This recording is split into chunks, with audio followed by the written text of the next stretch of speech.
Live from the Wallace Civic Center in Fitchburg, Massachusetts, the Falcons look to make it 4 straight wins to open up the new year as they welcome the last place team of the conference. It's the second meeting this season between the Fitchburg State Falcons and the Framingham State Rams. Hi everyone, welcome into the pregame show here on FATV. Tim Foley and Daniel Bolak with you, high above ice level from Fitchburg, Massachusetts. The MASCAC is back in the swing of things here in 2022 as the first full week of games out of the winter break has been completed. For Fitchburg, they find themselves playing some of their best hockey of the season so far. They just wrapped up a 3-0-0 week, which saw 3 different Falcons, sophomore Cole Archambault, junior Hunter Forden, and senior Brian McGrath sweep the weekly conference accolades, winning Rookie of the Week, Player of the Week, and Goalie of the Week, respectively. Thanks to this recent stretch for Fitchburg, Falcons now sit at 9-4-0 overall and are tied for first in the MASCAC with Plymouth at 14 points. Dan, I want to bring you in on this conversation. Fitchburg has been playing some really excellent hockey recently, which is made even more impressive by the fact that they're playing such a condensed schedule. They won all 3 games within a span of just 5 days last week, played Tuesday, Thursday, and Saturday. And they're going to look to do it again this upcoming week with a game today against Framingham, Thursday at Worcester, and then Saturday wrapping up the week at Plymouth. So I want to ask you, Dan, what's it going to take for Fitchburg to stay strong in the second half of this important stretch of games here to maintain momentum within the conference standings?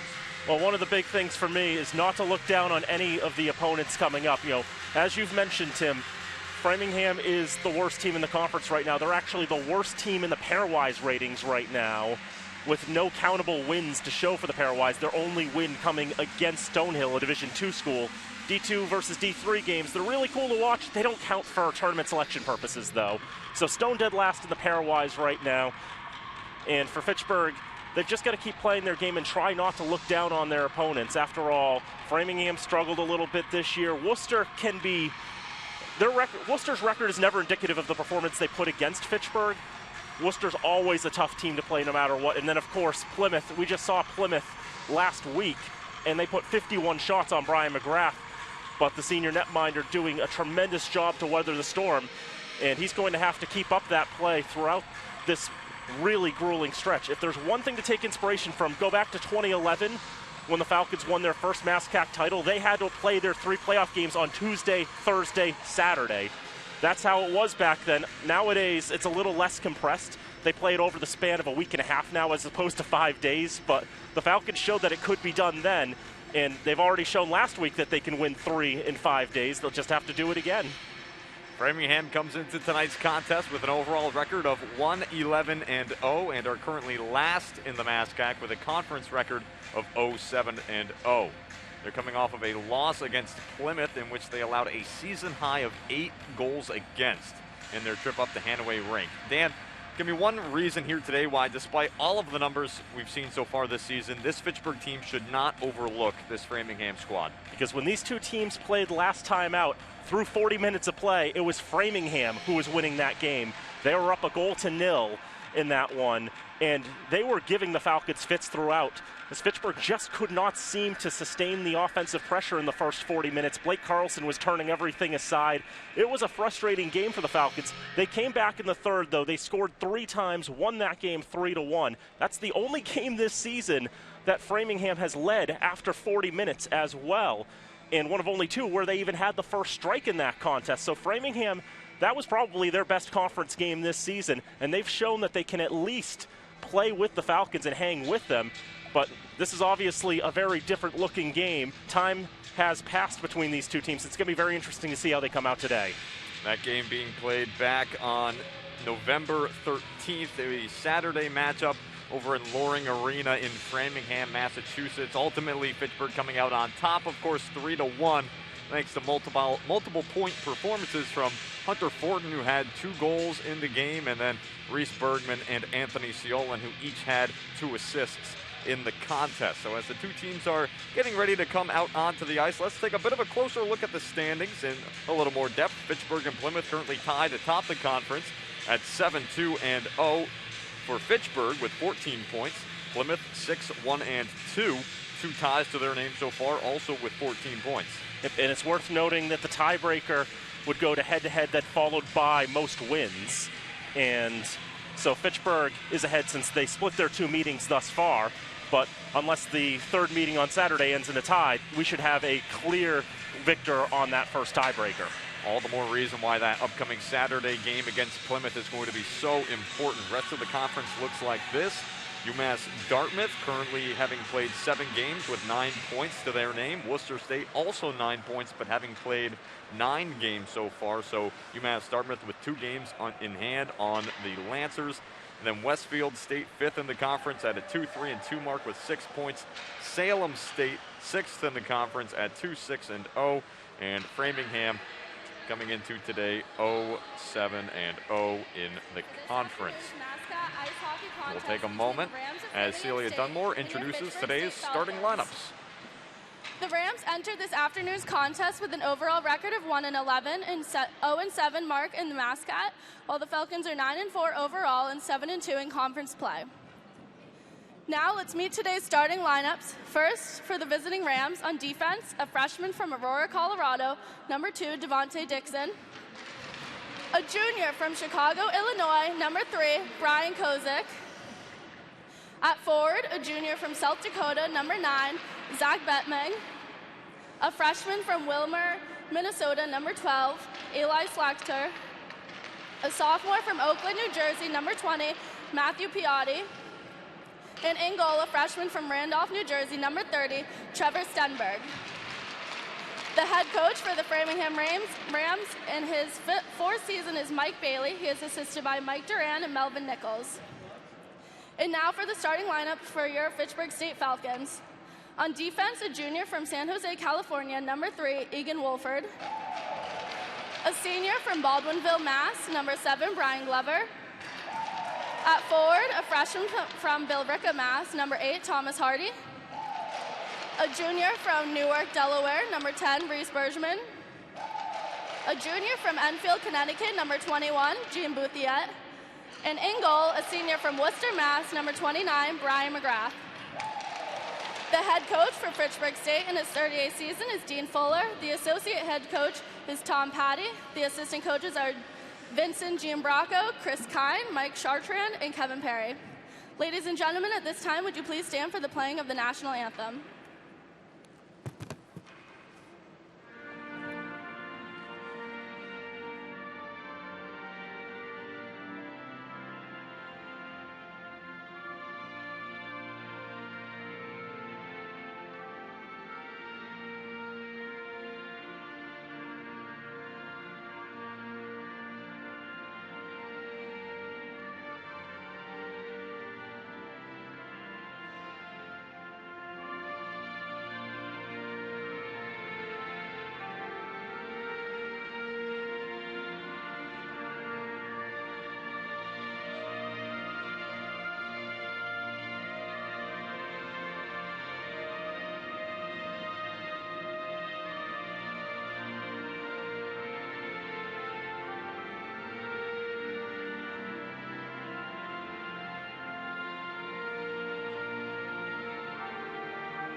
So there you have it, today's starting lineups. We'll go over them one more time for you here. Starting line for the Framingham State Rams, their top line of Eli Slagter, Zach Bettmang, and Matt Piotti. The defensive pairing of Devontae Dixon and Brian Kozik.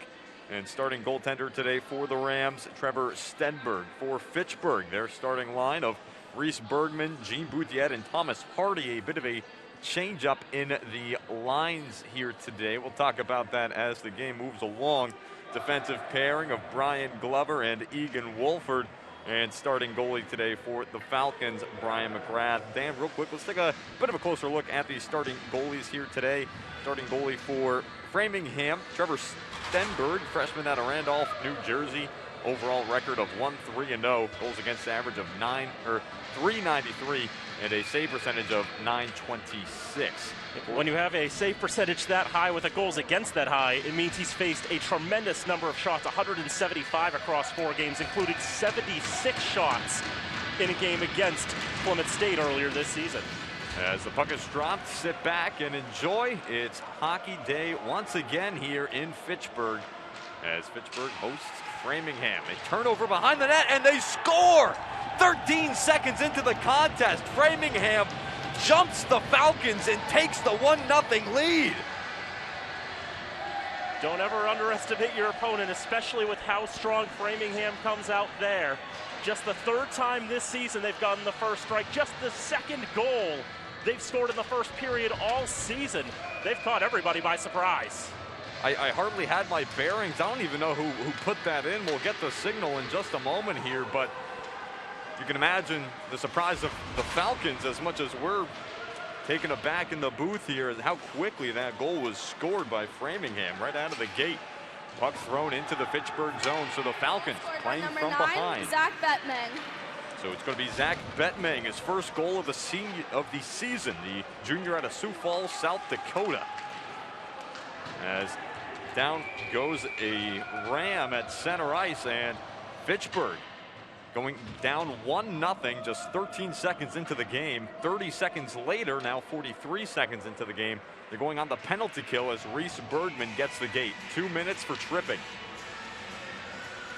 It's obviously a different start time than we're normally expecting on a weekday, 3:30 p.m. And the Falcons, this is a minute from hell, essentially. That's what it's been. Has not been their best start of the season, to say the least. As puck's going to come all the way back down ice. Back inside the Framingham zone. So the penalty killing unit out there now for Fitchburg looks as such. Adam Couture, Josh Miller back on defense. Oliver Cooks and Toivo Kramer on offense.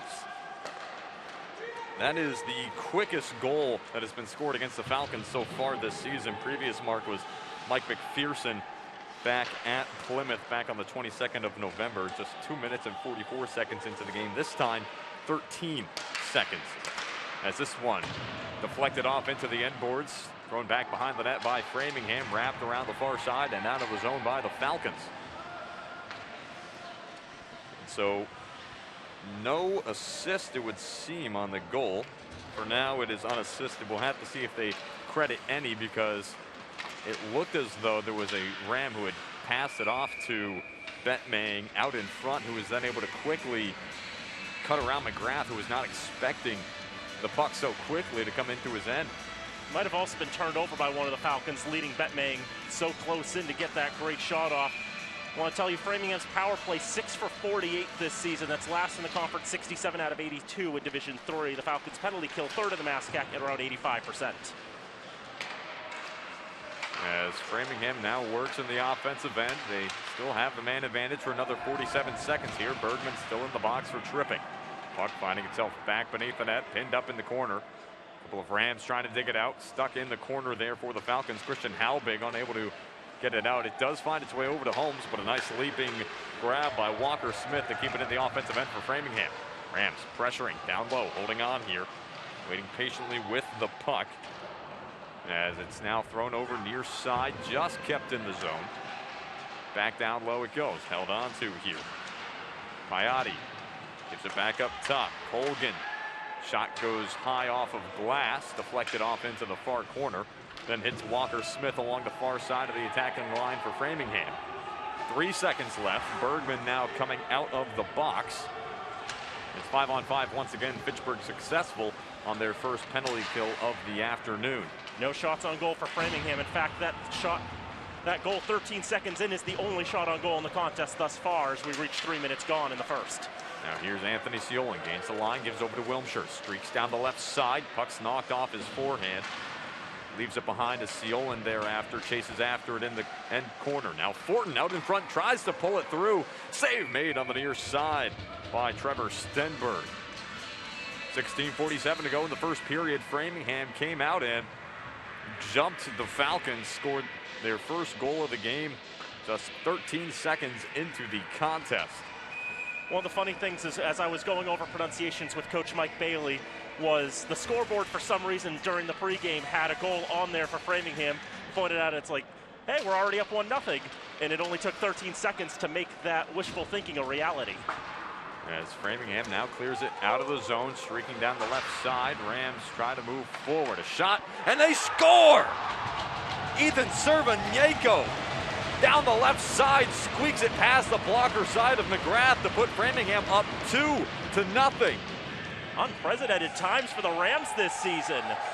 They've tripled the number of goals they've scored in the first period, with Cerveneko getting his first goal of the season. The sophomore from Chicopee, the business IT major, they're striking as he shot it through a Falcon defenseman.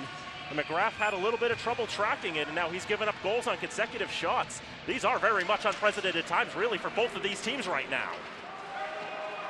As this one's going to be thrown on Stenberg. He'll hold on. Offensive zone faceoff coming to the blocker side of Stenberg here for Fitchburg. So, as mentioned, first goal of the season, first point of the season for Ethan Cerveneko, the former teammate of both Gene Bouthiet and Joshua Miller on the Springfield Junior picks.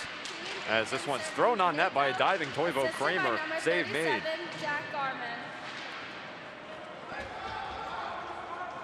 So an assist for Jake Garman for the Rams. That'll be his first assist of the season as well.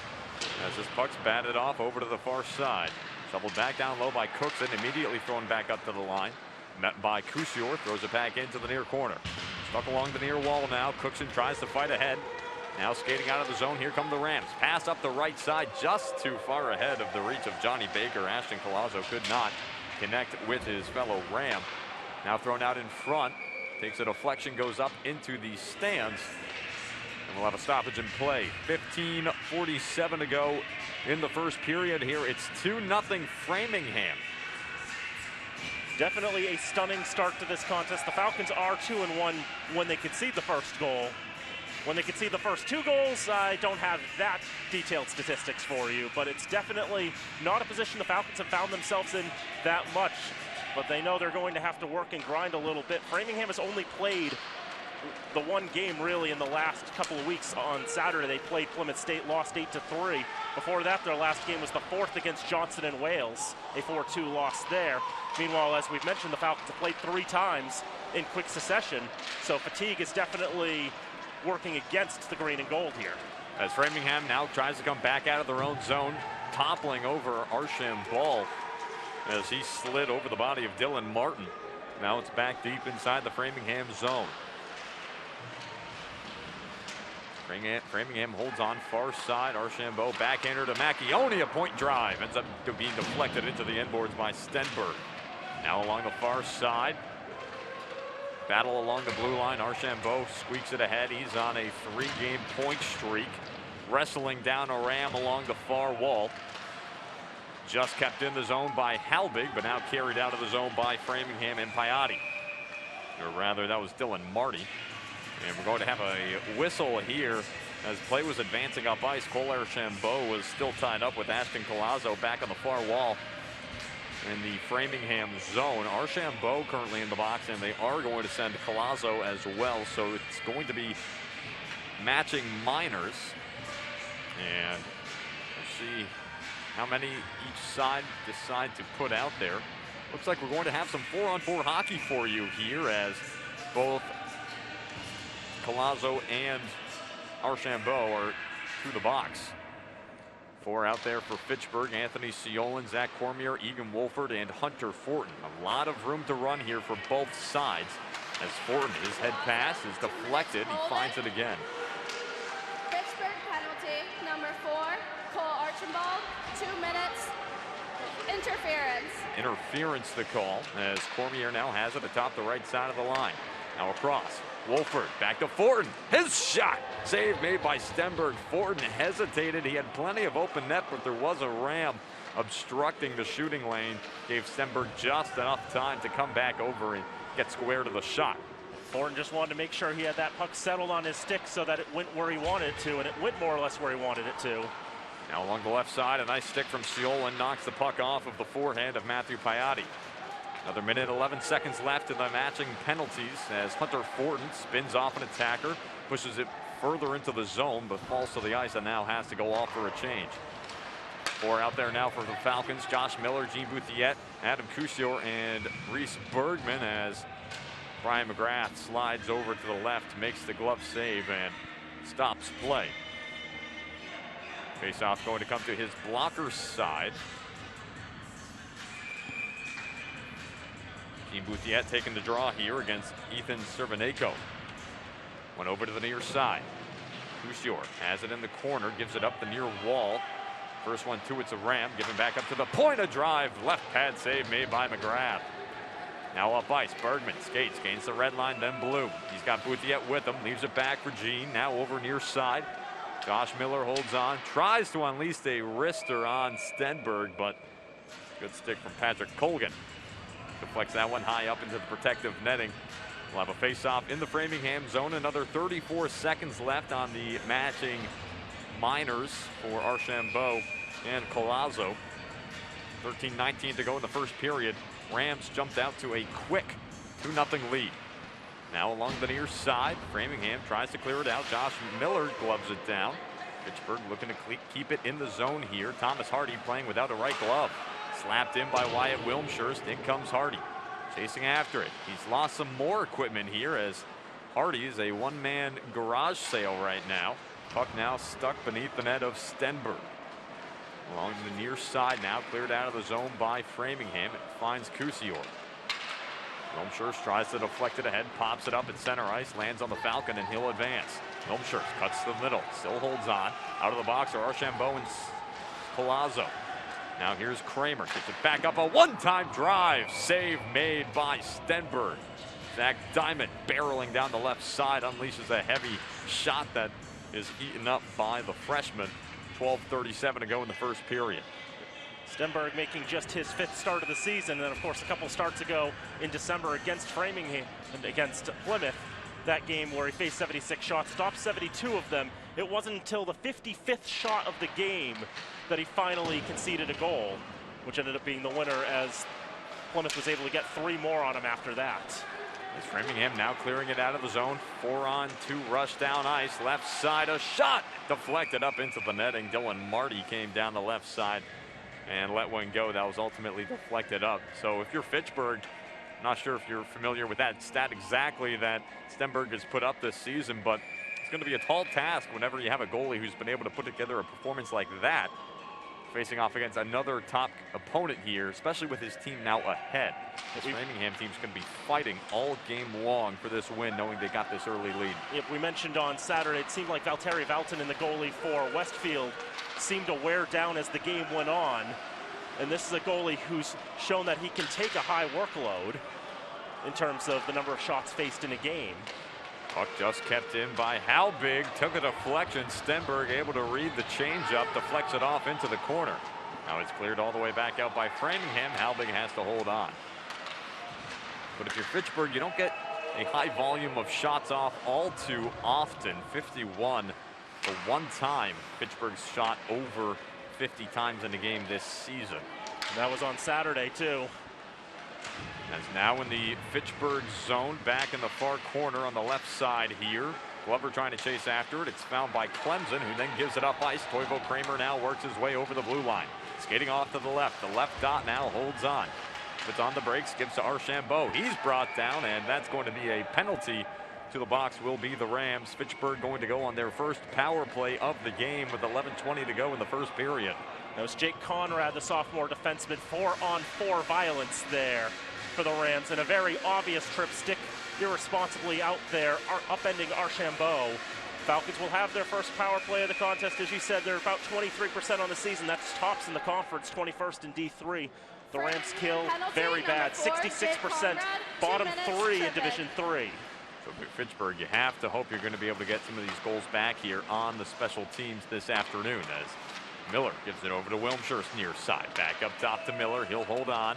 Looks over to Fortin. Gives back to Wilmshurst. Down low. Bergman. Once again to Wilmshurst. Miller now atop the line.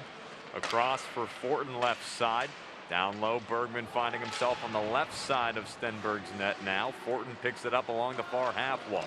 Still holds on, gives back up to Miller. His drive goes off a body in front, ends up deflecting off for Wilmshurst on the right side.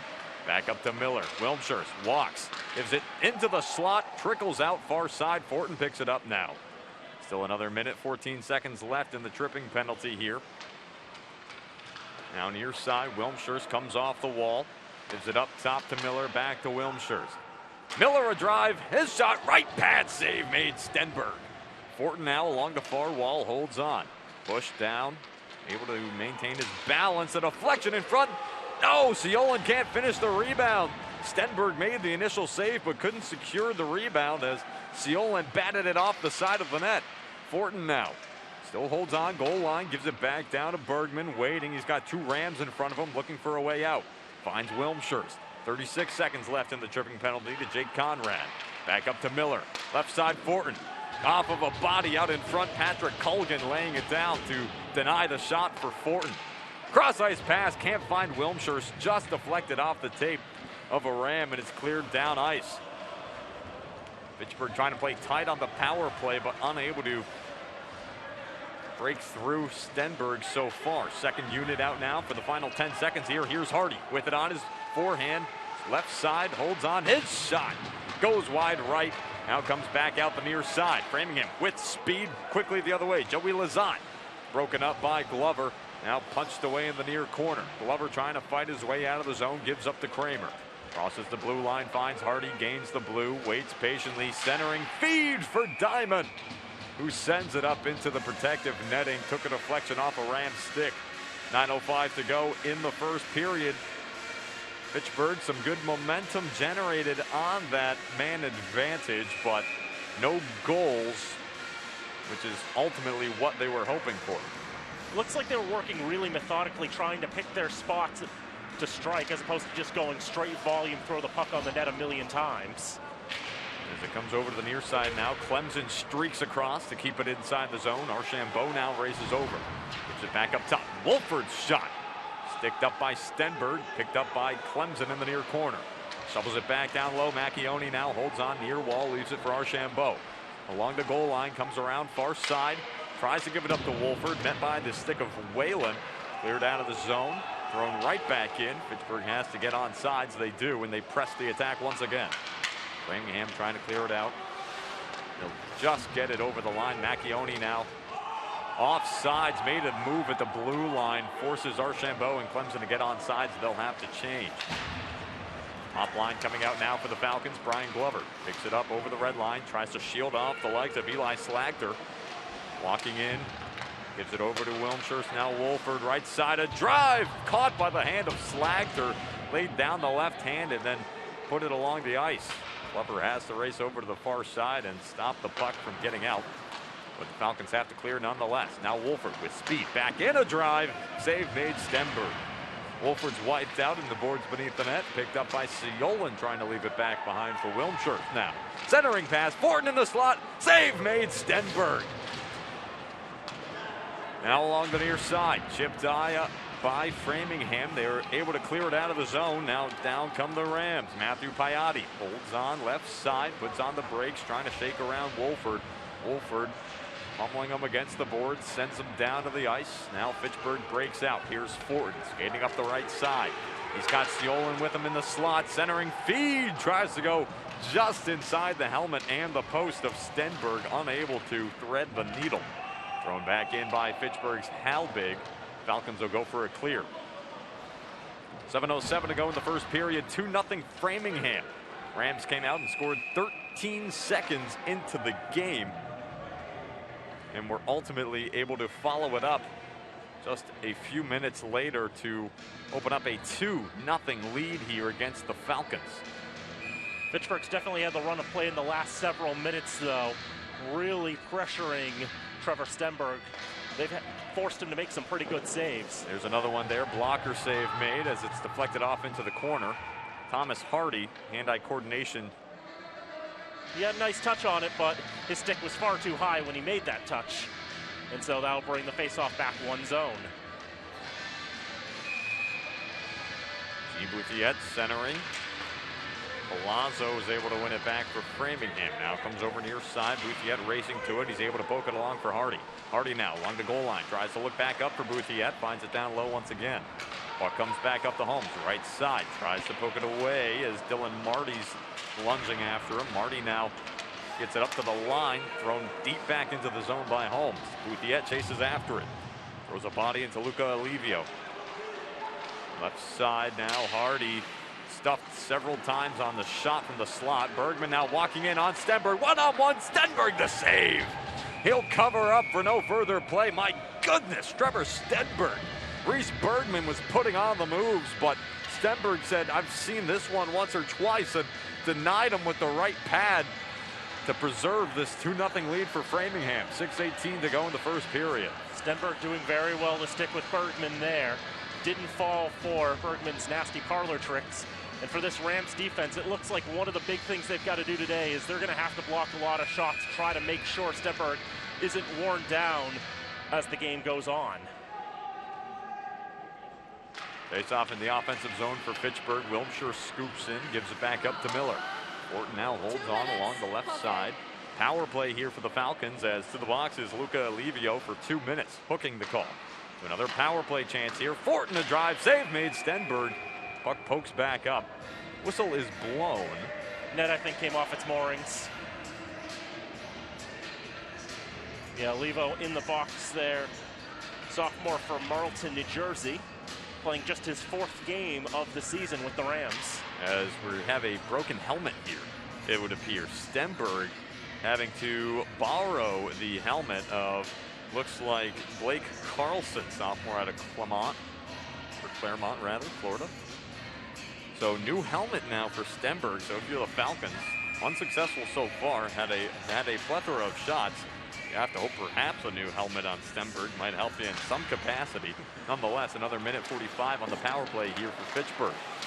Falcons just able to keep it inside the zone. Rams now hold on patiently, and they'll send it the length of the ice. Battle down low beneath the Fitchburg net. Some excellent penalty killing from Eric Walsh as both Miller and Siolan trying to wrestle it away from him. Siolan now finally retaining possession. He'll skate out from beneath his net. Wilmshire along the right side. He'll hold on now. Shovels it back down low. Round finds Fortin along the far side. Little backhander down low for Bergman. Bergman now for Wilmshire. Right dot. Up top for Miller. He'll give over to Fortin. Centering pass into the slot, and Siolan deflected it off of Bergman's stick. Didn't actually get a shot off there. Siolan now. Bergman beneath the net. He's knocked off for a moment. Wilmshire comes in to help him out. He's knocked down to the ice. Up to Siolan. Cross ice. Fortin to drive. They score! Cross ice feed for Hunter Fortin as he gives Fitchburg their first of the afternoon. 5:01 to go in the first period. One of the reasons why we're going to look at that Rams defense trying to block shots, also block those passes. Cross ice passes dot to dot like that. Extremely dangerous for a goaltender. So difficult to go from side to side. Fortin able to settle that pass and fire it past. And Fortin's got his 10th goal of the season.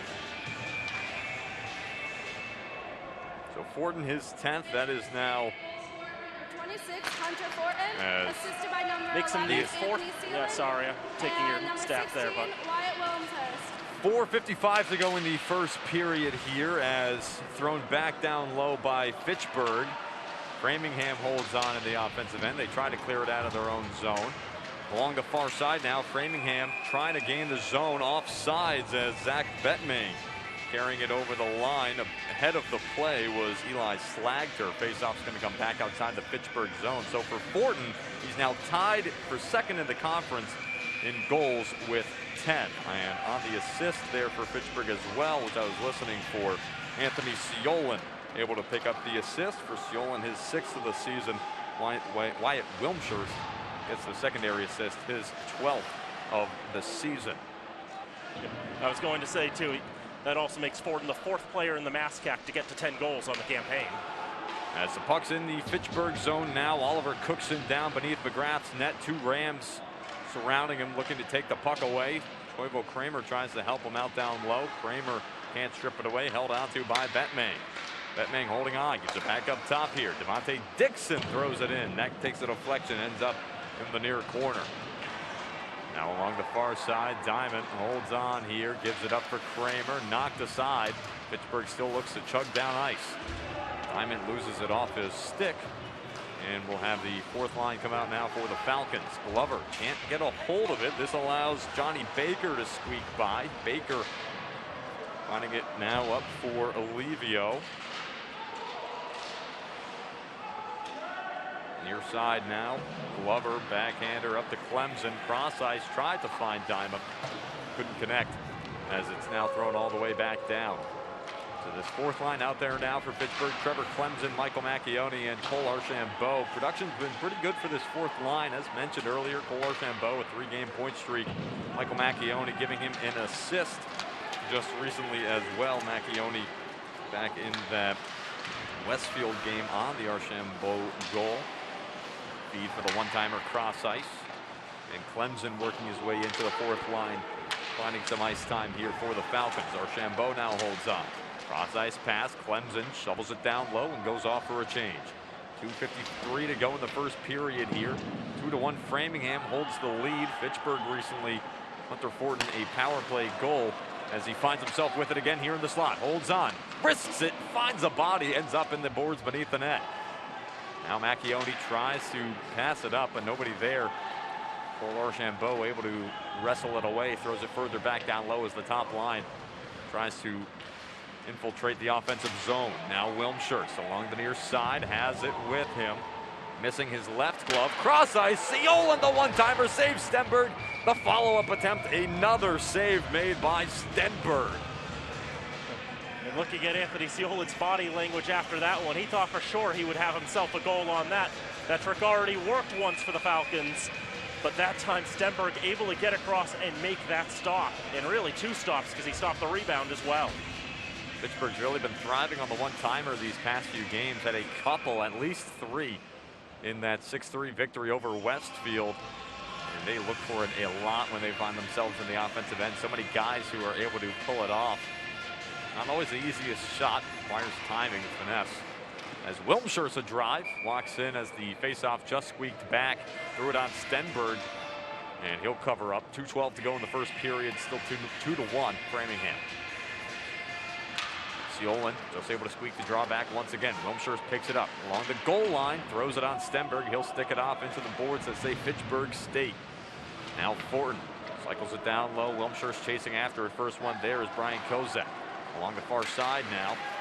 Battle along the boards as Fortin now streaking in, tries to cut to the middle, holds his shot, can't get through to Stenberg, found traffic instead. Framingham crowding the space before the net to disallow any possible shot. A nice block as Framingham tried to stop momentum in the neutral zone for Fitchburg, but now here's Fortin in the offensive end. Pass out in front, looking for Seolan. It was on edge and he could not settle it down. Now here's Fortin. Slot fakes a shot, gives it back for Seolan. His drive, save made Stenberg. 1:22 to go in this first. Fitchburg has very much had the run of play over the last 10 minutes or so. Framingham has been stuck on 5 shots on goal for quite a while. Shots officially in this first period here. 21 for Fitchburg, 6 for Framingham. As Hardy gives it back to Miller. Right side, a drive goes off the body of Bergman. Now out in front, they score! Thomas Hardy from Gene Bouthiette. Tie game 2-2, 1:16 to go in the first period. One thing Framingham hasn't done this season is lead after 20 minutes, and they were 76 seconds away from doing it. But the Falcons continuing to pummel Stenberg and the Rams, and finally able to get themselves the tying strike, making up for their very slow start in this contest.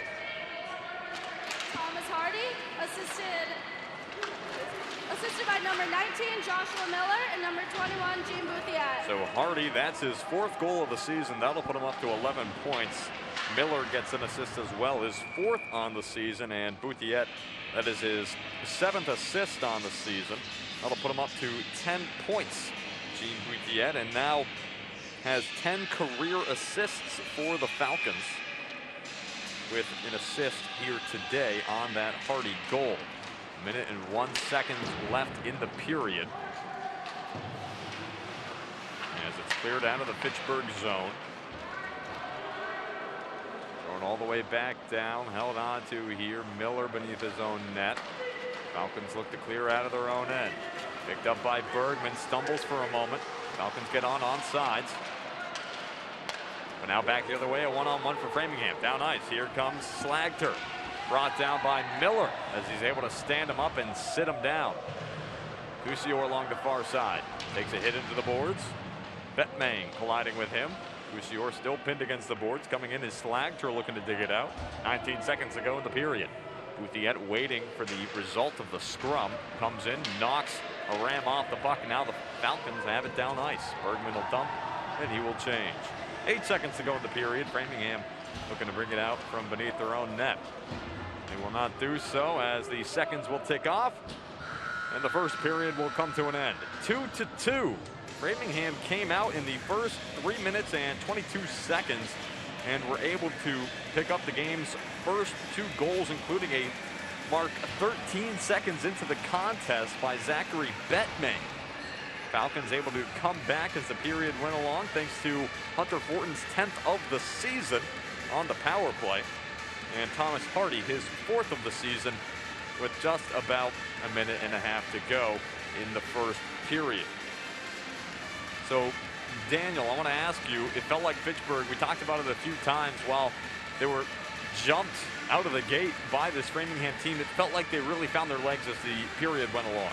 They did indeed, and both those goals also came after that helmet change, although that I don't think had that much of an impact necessarily, but it must have been a little unusual for Stenberg to wear a helmet that he's not quite accustomed to. Both him and Blake Carlson are 5'10", so you would think maybe their heads would be about the same size. Weight's not listed on the Framingham State website.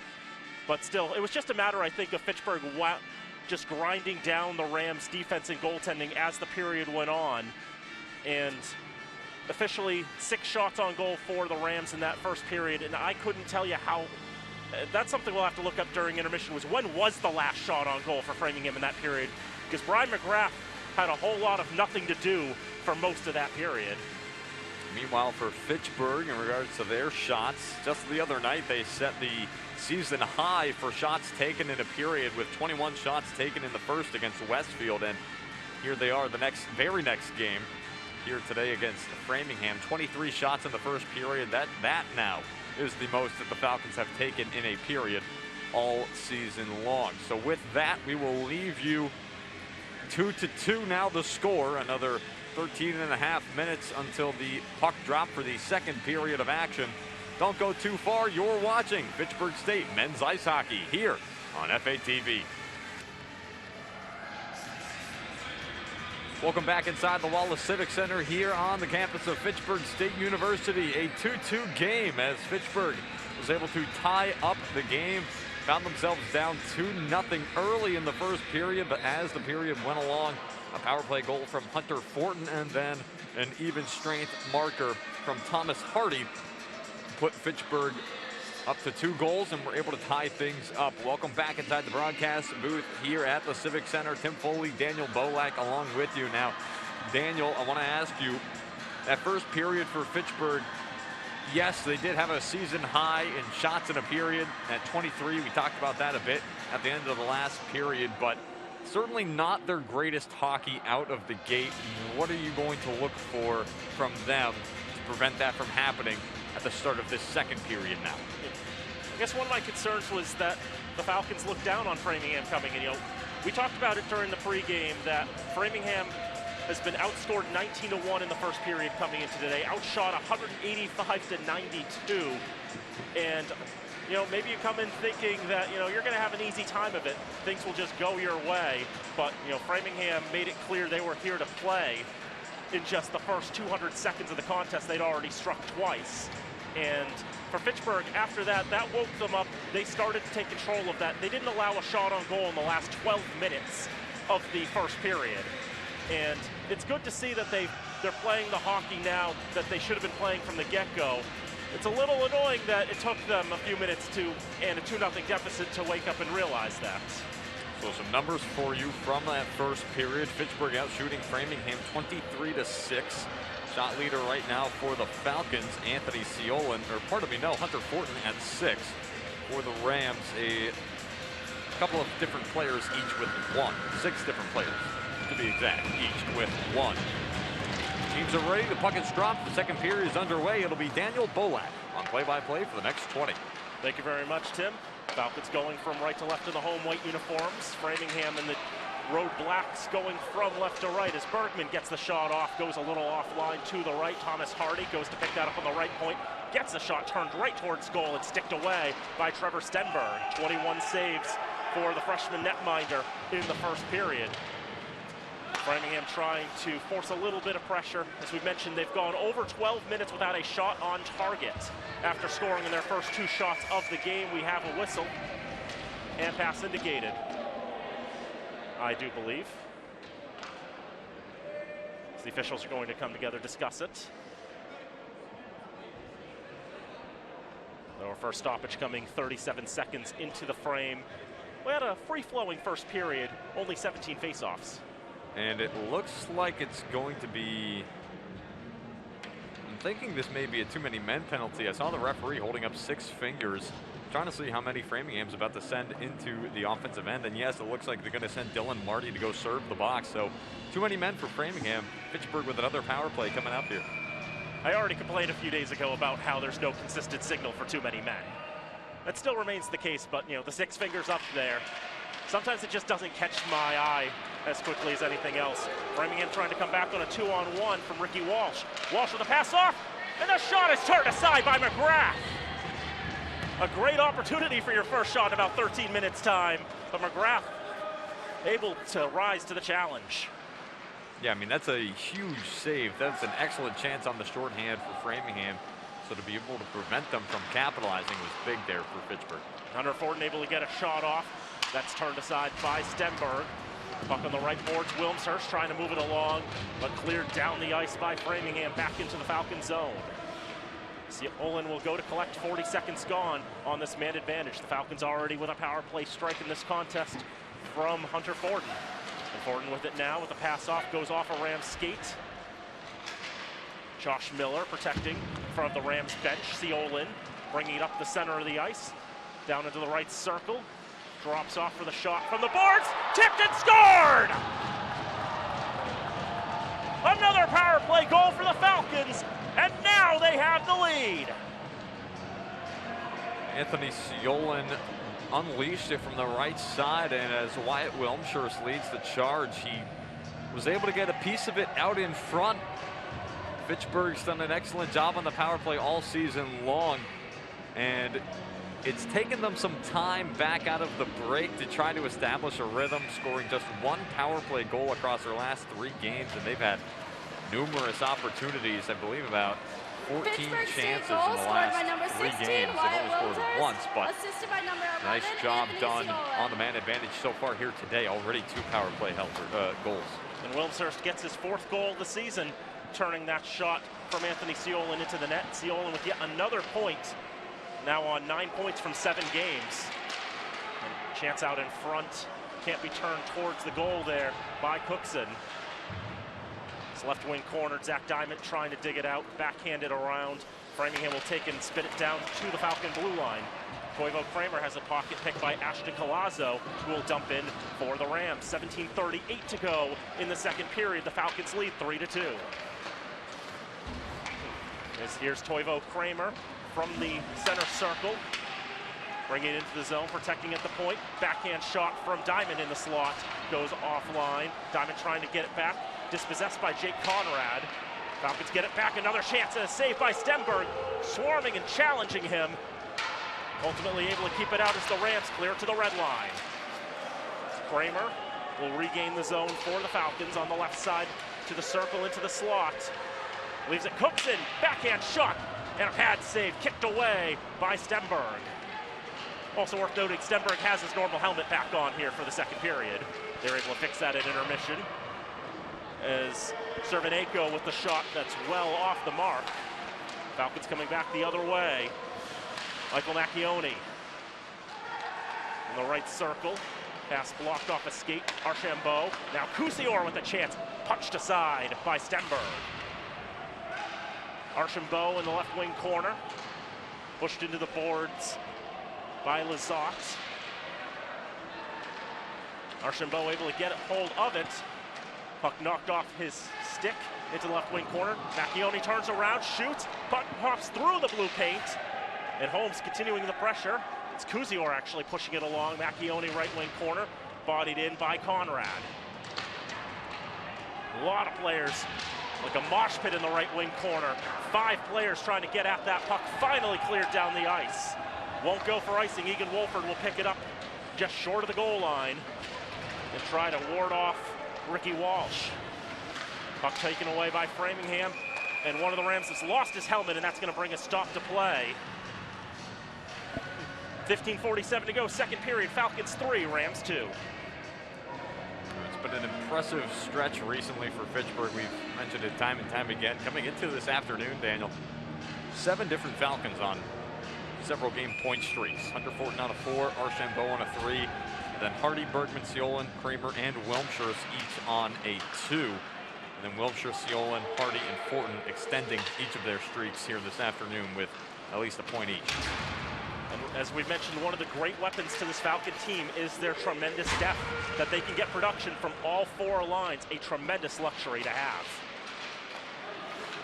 The Falcons, having trailed by 2 goals a little over 3 minutes into this contest, now lead by 3 goals to 2. Wolford knocked to the ice, lost the puck, got it back momentarily. Brian Whelan brings it up, near side shot, blockered away by McGrath. Turnaround, Devontae Dixon can't turn it towards goal, goes off a body, and Reese Bergman up the near side. Bergman to the left circle, gets a shot, saved by Stenberg as he shuts the 5-hole and covers up for a draw. Unofficial shots 31-8 in favor of Fitchburg with 15:03 to go in the second period. The official one's not far off the mark. Actually, with that update, they are matching at the moment, 31-8. There's the big green board we have here at the Civic Center. And then there are the live stats as kept by Betty Ampera and Jamie Rogers, the sports information staff at Fitchburg State. The latter are the ones that will be going into the official records. Wyatt Wilmshurst lost his footing, gets it back at the blue line, backhands it into the Ram zone. Dug out by Patrick Colgan. And around the boards to the near side. Losing his footing now is that Betmang. He had the opening goal in this contest. Shot from the left circle is deflected up and out of play. Yeah, Betmang was looking for a tripping call there while he wasn't brought down immediately by the stick of a Falcon. It did set him off balance, and he did eventually fall to the ice as a result of the contact. So he was looking for a call, but does not get one. Referees looking for something maybe a little more blatant. All MassCat games refereed by officials from Atlantic Hockey, the Division I conference. As that was intercepted, turned over, and Dylan Marty turning it towards goal. McGrath with the stop. Marty had the lone goal for Framingham back on November the 13th. In that first meeting between these two sides at Loring Arena in Framingham, Ashton Palazzo and Johnny Baker had the assists.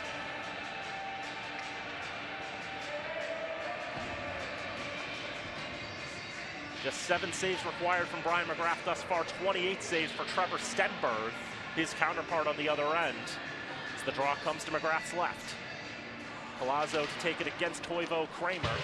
The Falcons do win the draw, pounding it off the boards, trying to get it out of the zone. Turn towards the left wing corner, back in their own end. Diamond, near side boards in the corner. Rams getting on top of that from Palazzo. Right point shot, sticked away by McGrath. Walker Smith had that chance. Picked out of the right wing corner. Palazzo not getting much of a pass off there. As Diamond will backhand it out to the blue line, not much farther than that. Dylan Marty will turn it right back in. Josh Miller behind his own cage. Turning around, protecting the puck. Palazzo picks up the loose change on the near side, throws it across to the far side. Colgan with the bad angle shot. McGrath gets in the way of that. And now 3-on-2 developing from Toivo Kramer, leading it up on the right side. He's knocked off the puck as he knocks it back to the right point as Trevor Clemson tosses it around the boards, goes to the left wing corner. And Colgan trying to clear it out, goes off a Ram stick. He directs it down the ice. And Brian Glover will go and collect. The icing waved off. as the momentum dies before the goal line. Archambault, near side, brings it up for the Falcons. Warding off the Rams, going for the wraparound chance. And Stenberg able to stop that one as the puck popped up in the air to the left side and out of the zone.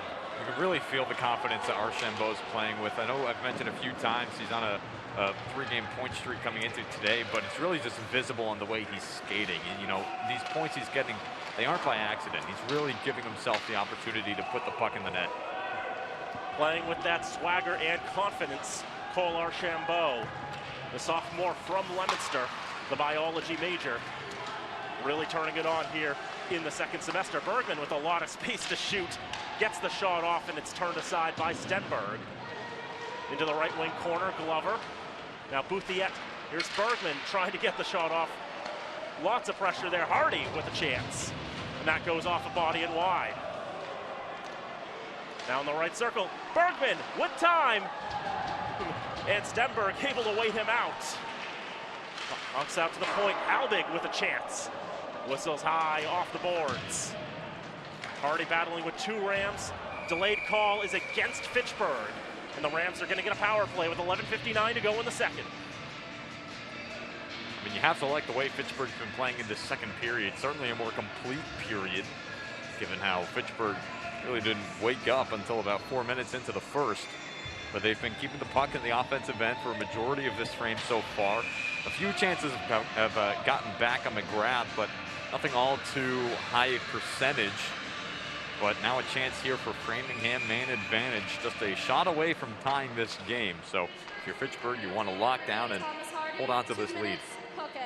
Hooking the call against Hardy. Shots 12-2 in this period in favor of the Falcons. 7:01 gone in the frame.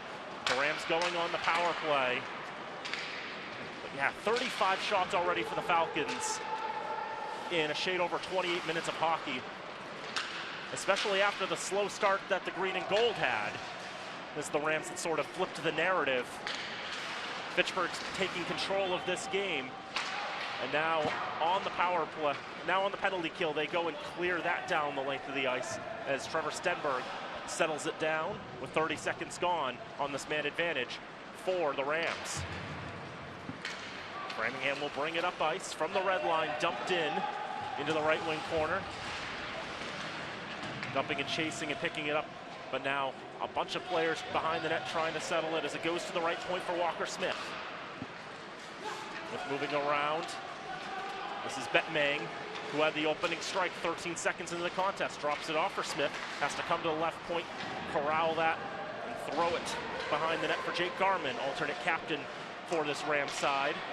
Right point Colgan, sent across, top of the left circle, shot is shouldered away by McGrath and up into the netting. No further play, 10:47 to go in the second, 48 on the man advantage for Framingham.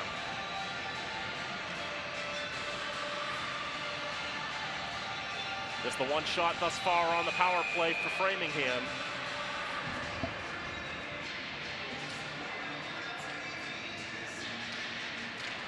It's off the draw. Rams will control the right point and for Smith. Now, quick passing to the right side boards, back for Smith. And Dylan Marty. Smith again as he protects from Bergman with the puck knocked out of the zone to the red line. The Falcons not letting Marty get the easy re-entry. Bergman knocks him down and the Falcons collect the puck, send it back. Walker Smith regains, shoots from the top of the right circle, and McGrath able to shut that one down. 16 seconds to go on the power play for Framingham.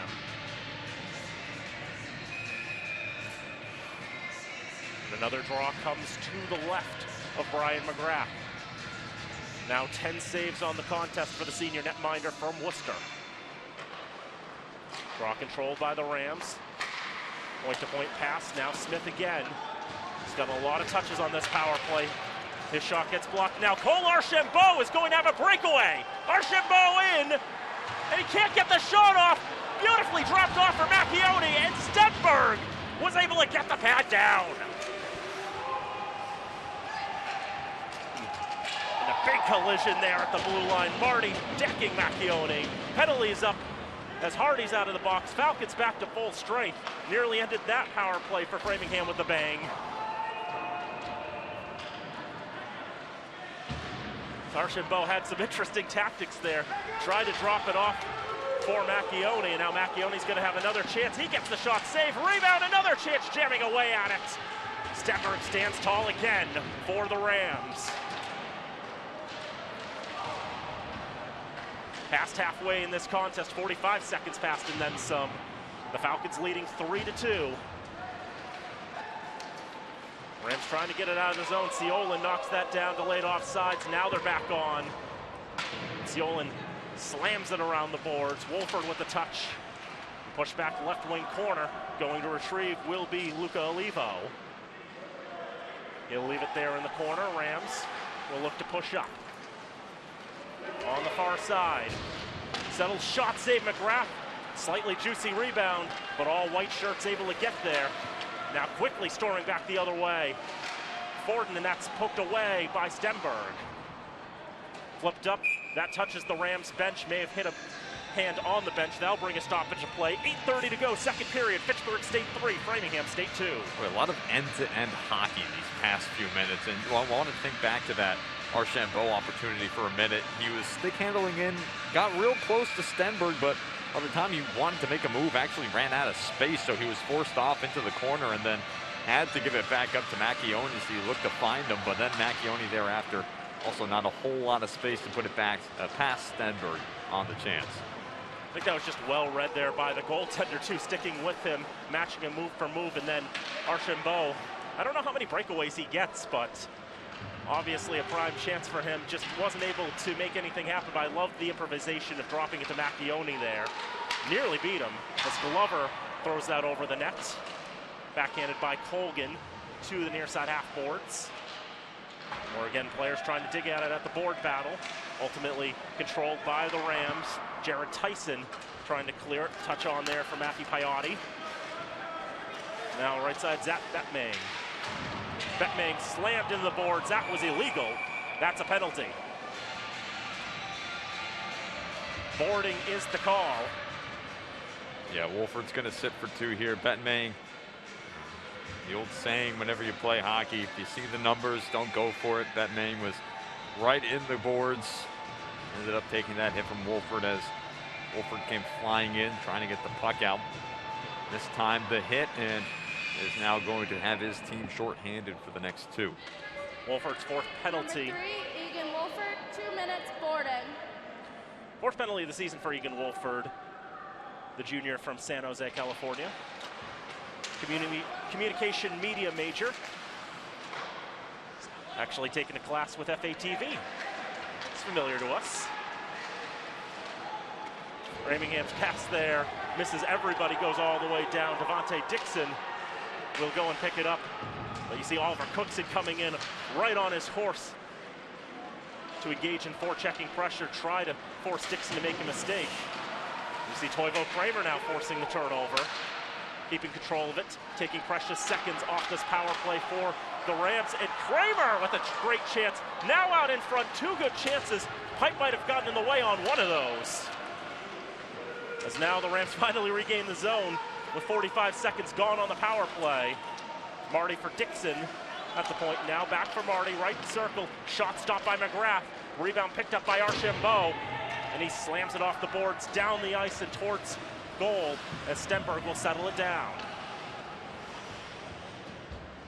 Rams will look to reset.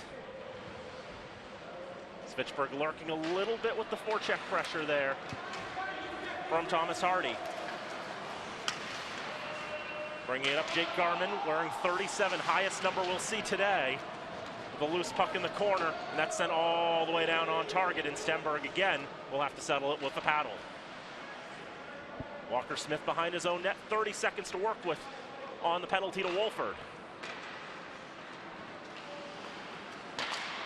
From the red line, pushed in as Garman around the boards. Hardy trying to send it out. Smith, pressure just enough. It goes over the blue line, out of the zone. Come the Rams, they have to reset. 10 on the power play. Piotti trying to settle right side.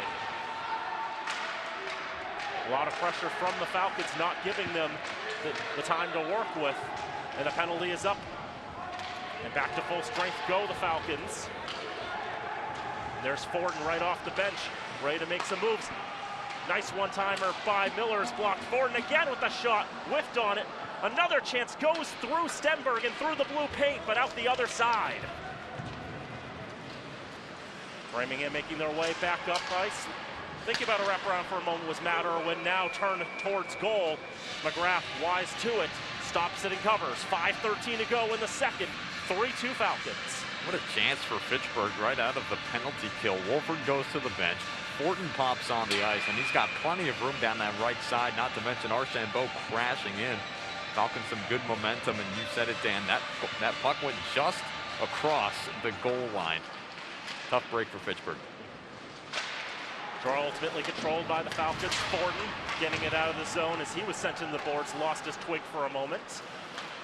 Seoul at the red line, picks that puck up, drops it down, moves it along. Framingham pushes it back into the zone as Brian Glover will collect behind his own net. On for Seolin. Falcons will scram the zone from Forden, gaining the red line. Tossed around the boards to the near side. Wilmshurst unable to get the touch on it. Framingham will try to push it back the other way. There goes behind the Falcon net, Zach Cormier. Near side off the boards, Wilmshurst can't do anything with that. 90-footer is turned aside by McGrath. Great pace on that chance from Jared Tyson. Wilmshurst can't get the touch there as it's turned wide of the goal by Cerveneko. He had the second goal for Framingham in this contest back in the first period. Only seems like a distant memory. There was a point where Framingham led 2-0 in this contest, but now they trail 3-2. As Wilmshurst in the left circle, Forden shot, kick, save by Stenberg. Close to 40 saves now is Stenberg, and there's still a period to go in this contest. And another 4 minutes. Another shot from long distance. Stenberg again with the stick, knocking that down, make it 40 saves. Falcons had that season high of 51 just a couple of days ago against Westfield, and they're gunning to break that one. Only 8 away from tying the mark, and they've still got 23 minutes and change to work with. They lead 3-2. There's Hardy, right side, gets a shot off, glove save by Stenberg. Comes off his mitt into the right wing corner where it's collected by Eli Slagter. Hainada is who it is, who's knocking it along the ice. The Falcons quickly take that, send it back the other way as Hardy collects in the Ram zone. Tries to get it for Bergman, his pass intercepted. And into the zone goes Zach Betmang. His pass off on the right side, looking for Johnny Baker. Baker coming in as the leading point scorer for the Rams with 11. Not much he could do there as Bergman trying to wait out, get the pass off. Hardy can't handle it. Circling around, Bergman with a chance and a stop by Stenberg. Rebound in dangerous position. The Falcons can't do much with it. Into the Falcons end, backhanded along behind the net by McGrath. Cookson on the far side with 2:17 to go in the second period. 3-2 Fitchburg in front. Cookson digging in front of the Rams bench. Puck will migrate back into the Falcons zone. With a couple personnel changes, Fitchburg will take a moment and breathe.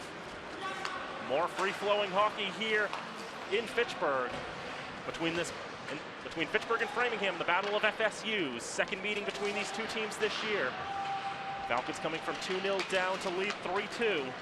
As Johnny Baker in the zone, got the shot off the blade of Josh Miller into the net and get out of play with 1:44 to go in the second.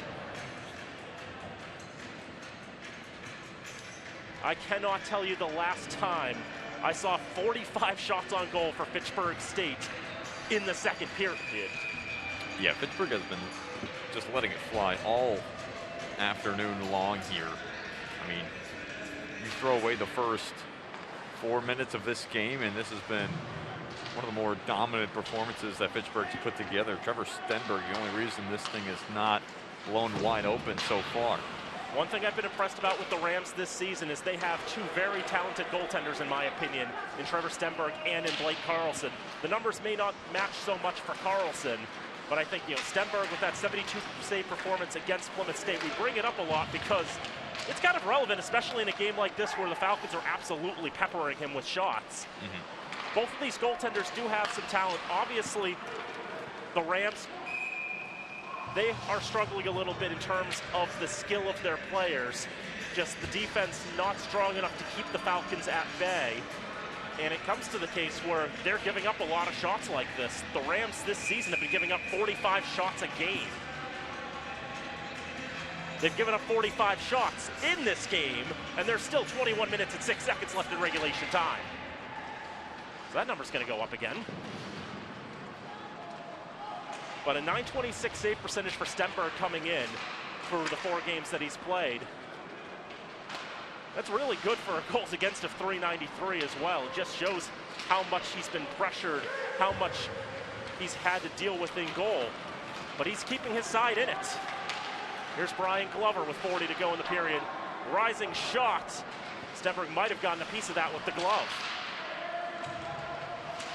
Now trying to center for Archambault. Pops up off his stick in the slot. Macchione whiffs on the chance. Gets it back, another shot, and that's fought off by Stenberg as well.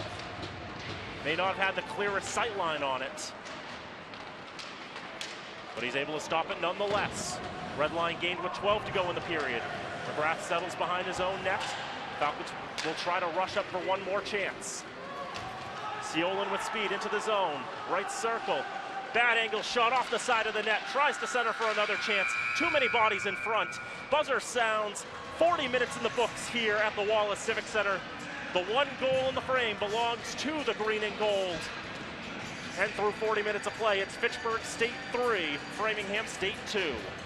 Well, if you're Fitchburg, I'd say you accomplished your mission here in the second period, which is come out and retake the lead for the first time all game. They were able to do that thanks to an early tip-in goal from Wyatt Wilmshire to sort of just open the period back up for them and allow Fitchburg to take possession once again of the energy of this game as they really had for a majority of that first period. So duplicating a lot of the effort we saw in those first 20 and in the last 20 that we just saw here, and now trying to put together a complete 20 minutes here in the third period to fend off this Framingham team, as it is still just a 1-goal game.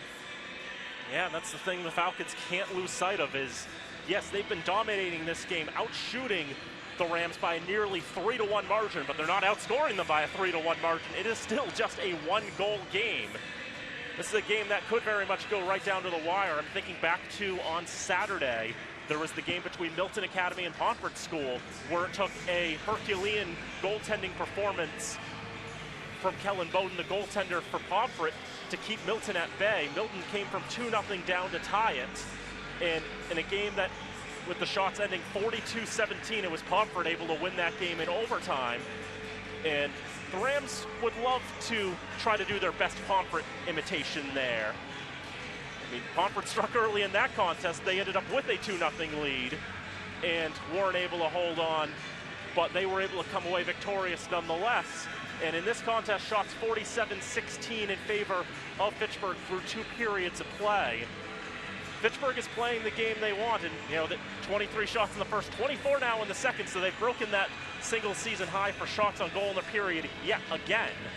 But 20 more minutes, they've got to try to keep up the pace. They've got to try to find another goal or a few more, and just make sure that whatever chances get at Brian McGrath, who made 8 saves in that period, are low danger chances that he can be easily trusted to turn aside. Yeah, I think that's the key thing, that if you're Fitchburg, more than anything, of course, you want to be scoring on the offensive end, but you really also want to be limiting chances back the other way. Because if you're Fitchburg, as much as you want to stay focused in the game now, you also need to remember there's 2 more big games coming up this week. You're going to be traveling to Worcester to take on a team that beat you 3-1 earlier this season, and then it's never an easy trip up the Hanaway rink up in Plymouth. So that's going to be another dogfight for the Falcons coming up this week. So you have to try to keep it easy on McGrath here in the third period. Give them as much space as possible. so he doesn't have to do all too much for his team. Indeed, we'll take the second intermission break with the players. 40 minutes in the books at the Wallace Civic Center. It's the Fitchburg State Falcons 3, the Framingham State Rams 2. We'll be back in a little over 10 minutes with the start of the third period of action. Till then, don't go away. This is Falcon Ice Hockey on FATV. Back inside the Wallace Civic Center here on the campus of Fitchburg State University. The Falcons finding themselves with a 3-2 lead over the Framingham State Rams. A close contest here once again between Fitchburg and Framingham. It was Framingham who came out and scored the game's first 2 goals, including a marker from Zachary Bettmang just 13 seconds into the contest. The quickest a goal has been scored against the Falcons all season long in the game. Fastest goal in a period was 10 seconds by Henry Bruckner back in the second period of the 3-1 loss to Worcester State. But then just about 3 minutes later, Ethan Cerveneko made it a 2-0 game as the Falcons found themselves down by a pair. Fitchburg would go on to tie the game before the end of the period thanks to goals coming out from Hunter Fortin on the power play and Thomas Hardy on even strength. And then early in the second period, just about a minute and a half in, Wyatt Wilmshurst deflected a shot from Anthony Ciolin as he unleashed it from the right side. Wilmshurst out in front on the power play, put it past Trevor Stenberg, who has been impressive to this point. That goal did make it 3-2, but back to Stenberg for a moment. So far, Stenberg on the afternoon for Framingham has had to make a total of 44 saves. No goalie so far this season for an opposing team against the Falcons has made more than 50 saves in a game. No player has made more than 45 even. Valtteri Valtonen last game against Westfield made a season high 45 saves for Westfield against the Falcons. And now for Framingham, Stenberg looking to top that mark here this afternoon. As we'll have a stoppage of play just 7 seconds into the third period here. Face-off set to come to the blocker side of Stenberg. Just to mention how Framingham's obviously been challenging the Falcons, but in the recent years, Fitchburg has owned Framingham in the hockey battle. You have to go back to November of 2018 to find the last time a game between Fitchburg and Framingham didn't end in a Falcon victory. That was a 1-1 tie. The last time the Rams beat the Falcons, February 19th, 2015, 4-1 win for Framingham at Loring Arena. There's the puck back in the Framingham zone now. Hardy tries to chase after it. It's picked up instead by Devontae Dixon. Carried out of the zone and sent the length of the ice. They'll say it went off of a Falcon, so no icing. Now a battle in the boards. Dixon pinning up a Falcon against the boards. Holmes able to peel away now. Bergman trying to wrestle up the far side. Now here's Bouthier breaking free. Looks to leave it ahead for Hardy. Just too much. Ends up going off the end boards. Stenberg slapped it around. Hardy nearly snuck by him and stripped it away. Framingham back the other way in the offensive end now. Centering pass, no good. Collazo was looking for somebody in the slot. Nobody was there with him. Now here's Bergman, gains the blue line. Hardy waits. Now Bergman holds on. Tries to put it out in front. Not sure if he was going for Miller, if he was expecting Hardy to crash, but he laid it over softly for a Framingham State Ram. Now down ice come the Rams up the near side. Given back. Tries to put it on McGrath. A shot. That one rises high past McGrath. Backhander along the far side by Patrick Colgan. Now top the slot here. Brought in by Marty. Tries to leave it over down low. Near side once again. Colgan had it for a moment. Ciolin tried to give it around the boards. Now Cousior leaves it up for Wilmshurst, but another nice effort by Framingham as they're able to keep it in the zone. Puck down deep in the Fitchburg zone. Framingham able to get a partial change. Comes back over far side now. Cleared back up by the Rams. Up off glass. Ciolin can't bat it down. It does find Wyatt Wilmshurst, who is able to send it into the offensive end. 2 minutes, 10 seconds gone in the third period here, as Fitchburg's looking to make it 4 straight wins in the new year. And they'll try to maintain standing atop the conference. Down ice, here comes Kramer. His stick's knocked out of his hands. That's going to be a Framingham penalty. Delayed penalty here as Diamond had it for a moment.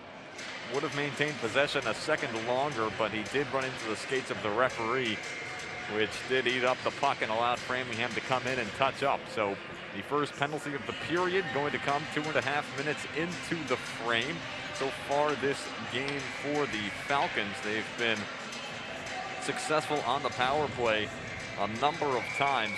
2 for 4 this afternoon on the power play, or 2 for 4, excuse me. Hunter Fortin and Wyatt Wilmshire each with power play markers, as the faceoff's going to be to the blocker side of Trevor Stenberg. Anthony Siolan Framingham State penalty leans in number to take the draw. 37, Comes back out for Garland, Wilmshire. 2 Now minutes, here's okay. Miller atop the point, gives over to Fortin. Now back to Miller. Fortin again left side, holds on here, waiting, gives to Bergman a deflection. Save made. Stenberg, they score! Anthony Siolan puts it past Stenberg to make it a 4-2 game. Falcons out in front. The Falcons scored on their only power play in the second period. The Rams stayed disciplined, but took that penalty, and the Falcons punishing the Rams' historically bad penalty kill. As we mentioned, the Rams bottom 3 in all of Division III. Only 66% of penalties successfully killed off, and 3 times the Falcons have struck on the man advantage today. So for Siolan now, that is his first goal of the afternoon. That puts him up to 4 on the season. That also makes it a 3rd point of the game for Siolan, as he has just been nothing but impressive in his return to the Fitchburg State lineup. He's allowed this top line to get back together and mesh, but some of the other lines, as Siolan gets credit for the goal, and Bergman's going to get the lone assist on the goal. So for Bergman, that's his first assist of the afternoon, and that will put him up to 14 now on the season. He's up to 20 points on the season, Reese Bergman. What a season he's been having as well here. Plenty of juniors stepping up this year for the Falcons, as McGrath, the senior, gloves that one down. He'll cover for no further play. 16:25 to go in the 3rd period. And that's going to be something the conference just hates about Fitchburg, is how many juniors they have that can contribute to the lineup, and then some. 10 of them the Falcons have, and they have 5 seniors as well. Shows how dangerous they are now, how dangerous they're going to be next year.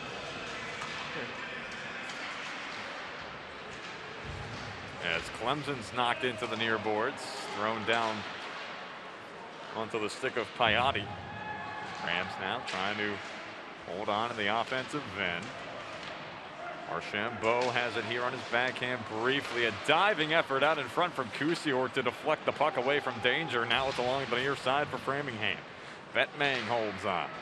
He's already got 1 this afternoon. Now it's Kusior along the far side. Poor turnover in the high slot. A shot save made McGrath. Eli Slagter coming in. The junior, the freshman out of Wilmar, Minnesota, swoops in, forces the turnover, and rips one on McGrath, who's able to eat up the rebound. 15:52 to go in the 3rd period. Fitchburg now up 4-2. 3rd power play goal of the afternoon for Fitchburg. Anthony Siolan, the guilty party, his 4th of the year. On the draw going to be Gene Bouthiet. He'll face off against Collazo. Bouthiet, clean win back to Holmes, back to his left. Now brought up near side. Hardy clears the zone. Bouthiet will dump and chase. Hardy's going to be the first one to it. Bouthiet peels off down low. Bergman now holds on along the goal line. Ran without his stick briefly in the slot.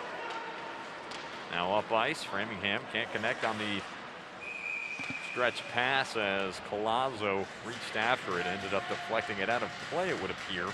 Faceoff's going to come to the center dot with 15:27 to go in the 3rd. Looking at Framingham, they have a very young roster, 17 freshmen, 8 sophomores, and 6 juniors. Talking with their coaching staff, they do have a couple of seniors on the roster in terms of academics, but in terms of eligibility, every player on this team has another year left at the very least. As Fortin coming around beneath the net.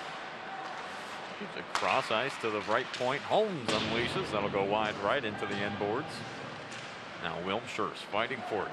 Near side, trying to spin off defenders into the slot. The backhander, Fortin.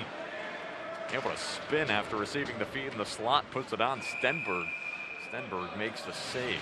Fitchburg now in this game have worked their way up to 50 shots in the contest. They have been pouring it on here this afternoon. This just the second game all season in which the Falcons have scored, or taken rather, 50 shots. Does it mean anything that it's come today and in their last game against Westfield as well? Well, for the Falcons, you like to think that that means your offense is really finding its rhythm. You know, of course, you want to look past the opponents it's against and hope that you're able to maintain that kind of momentum against both Worcester and Plymouth in the upcoming games this week, as Diamond tries to work down ice. Cross ice pass. Glover gives it over. Now it's held on to by Diamond. Chipped ahead by Wolford. Now after it is Cookson. Wolford comes in, tries to scoop it up. Cookson back up to the left point. Fluttered up ahead into the zone by Wolford once again. Diamond lays down the body. Cookson pins the body against the boards. Framingham clears and now down ice. However, it goes just beyond the reach of Joey Lazat, but he's able to outpace the icing call. Good hustle there. Framingham keeps it in the offensive end. Glover now picks it up, skates over the blue line, now tries to go down ice. Here's Glover bringing it up himself, the defenseman. Into the corner, he's knocked off the puck. In to help him out is Clemson and Archambault. Left side, Macchione tries to put it toward the net. Clemson's able to pick it up underneath the cage. Clemson out in front, Archambault holds on. Kicks it back to his forehand. Archambault from beneath the net, spins, shoots, save made. Stenberg, he'll hold on, he'll cover. 13:31 to go, no further play. Fitchburg and Framingham, not the only game taking place today in the MASCAC. Westfield took a visit out to Salem earlier. That game resulting in a 3-1 victory for Westfield. And then Plymouth and UMass Dartmouth will face off later on this evening as Salem won that one 3-1. Well, whatever I said was wrong. Yep. UMass Dartmouth will travel to Plymouth for tonight's 7 o'clock game as the puck's in the offensive end here. Macchione taking a shove at the end there. Good for Salem, though, winning consecutive games after losing to the Falcons 6-3. They're looking to turn it on a little bit in this second semester as well. They came into today 6th place in the MASCAC. They find themselves tied with Westfield now, regards to points. 3 and 6 in conference play are the Vikings, as this one put over toward Stenberg, ends up going beneath the net. Now it's down low. Hardy trying to fight through it.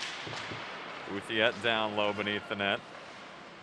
Near side, Miller holds on. His strive. Save made. Stenberg, he'll glove it down as Bouthiet takes a friendly hack out in front from Jake Conrad. Probably one of the easier saves that Stenberg has had. At least he's got a lane to see that puck the whole way. The way the Falcons been crashing in on, and with all the bodies in front, he's had to navigate a lot of traffic to track these pucks. Face off to the glove side of Stenberg. 12:58 to go in the third period here. Bouthiet unable to win the drawback over Framingham. Rams now hold on back in their own end. Bouthiet a nice job gloving it down, prevents the clear. Rams hold on back in their own end. Now slagged her along the near side. Bouthiet delivers the hit. Comes crashing in. Gene Bouthiet, just 5'7". Doesn't weigh all too much. 150. Not afraid to throw his weight around. Uses all 150 pounds on that frame. Now it's back up to the right point. A deflection. Just trickles wide left past the cage of McGrath. Now it's along the near side. A delayed penalty finally blown upon. Going to have an interference call here, as Thomas Hardy is going to go to the box here for the Falcons. Another man advantage coming up for Framingham. So far 0 for 4 tonight. And Hardy is going to sit for 2. Second time he's been in the bin today. He'd only sat 4 times in 13 games coming into today's contest. Hardy, 2 minutes interference. Toivo Kramer set to take the face-off. He'll go against Zach Bettmang. Face-off comes all the way back up. Framingham's able to win it and secure possession on the man advantage. Left side now. Coyote gets it back across blue line to Colgan, pardon. Nice break up there from Cookson, able to backhand it the full length of the ice. That'll kill off some of this penalty time. Exactly 12 to go here from the Wallace Civic Center. Fitchburg leads 4-2. So another minute and a half left on the interference penalty to Thomas Hardy. Framingham gains the line. They'll look to forge ahead. Now in the near corner. Holding on, waiting. Garmin had it for a moment. Now it's back up to the left point. Colgan gives it back near side. Coyote broken up by the Falcons. Kramer able to help usher that back out of the zone. Moved up ahead once again by Framingham. Falcons converge on the puck. Look to disrupt the up ice rush. They do just that. Now Wolford. His pass finds the tape of Kramer. Leaves it back for Wolford. Left it just a bit too far ahead. Colgan was able to get to it first and puts it back into the Fitchburg zone. High clear off the glass from Glover. And it finds Bergman, who was alone in the offensive end, had no black jerseys but Stenberg in front of him, but it was a delayed offside. So much to his chagrin, has to come back outside of the zone. Puck slapped all the way back around by Miller along the near side now. Pushed ahead by Bouthiet, now trying to wrestle his way free. Hooked up by a Ram, and we're going to have a penalty here against Framingham. Gene Bouthiet was looking to dance free past some Framingham jerseys. And to the box is going to be Johnny Baker, freshman out of Newton. So some 4-on-4 hockey coming for you here. 23 seconds left in the interference penalty to Thomas Hardy, at which point it'll be a minute and 37 seconds of power play time for the Falcons. 10:48 to go in the third period here. So Fitchburg getting their top power play unit ready.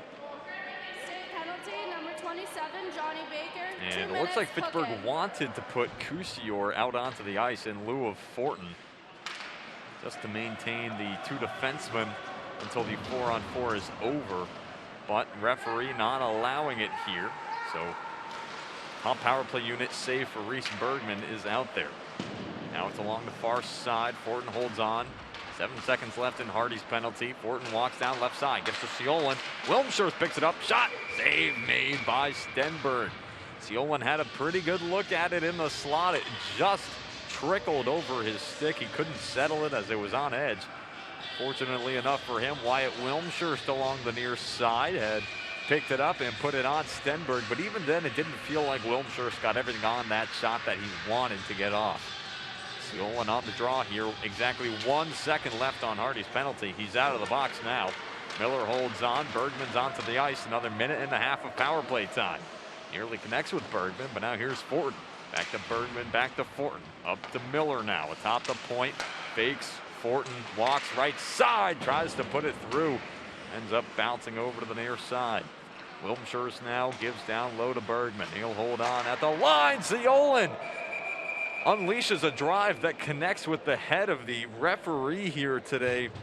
That's Hale Musgrove in the corner, who took a heavy drive up high. Gets back on his feet. Anthony Seolin goes over to him to apologize. Looks like a couple of smiles over there as Musgrove thanking his stars and garters that he's got a visor on that helmet of his. Otherwise, would not have been pretty here. As Seolin's going to be on the draw here for the Falcons. Still another minute and 11 seconds of power play time. He's able to win it back to Miller. Soft feed for Seolin. Wilmshire's right side. Cross ice pass. Fortin picks it up off the boards. Now walks down, gives it to Bergman at the goal line out in front. Tries to walk in front of Stenberg. He's wiped out in the blue paint. Comes out now for Fortin. He'll hold on. Walks down the left side. Gives to Bergman. Back to Fortin. Waits patiently, still holding on. Wilmshire's near side. Bergman, the redirect won't go. Now it's slapped around the boards. Fortin's able to keep it in. Just briefly, however, it squeaked out of his reach as Eric Walsh now causes mayhem along the far side. He was able to clear it out of the zone himself. Falcons now get the second power play unit out there with 26 seconds left in the man advantage. That last play there from Bergman trying to reach out and tip it there, that was just as designed. Puck just didn't go in the net. Here's Kramer, loses an edge going into the boards. They'll say he was tripped with 14 seconds left in the power play, the initial power play at least.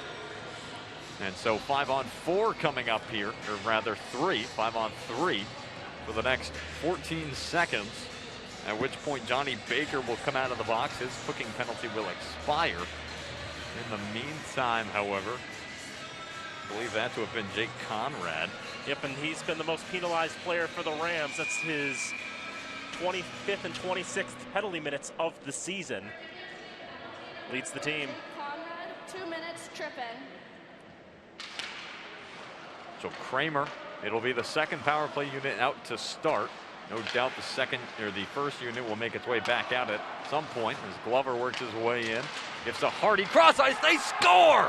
Hardy to Diamond, how many times can you say that in a season? And it comes on the 5-on-3, so it'll still be another minute and 48 seconds of power play time for the Falcons. 5-2 Fitchburg. They beat the penalty expiring. They ultimately cash in on that power play, their 4th power play goal of the game, and now they'll have all that time to work with. It's the special teams that's been betraying the Rams today.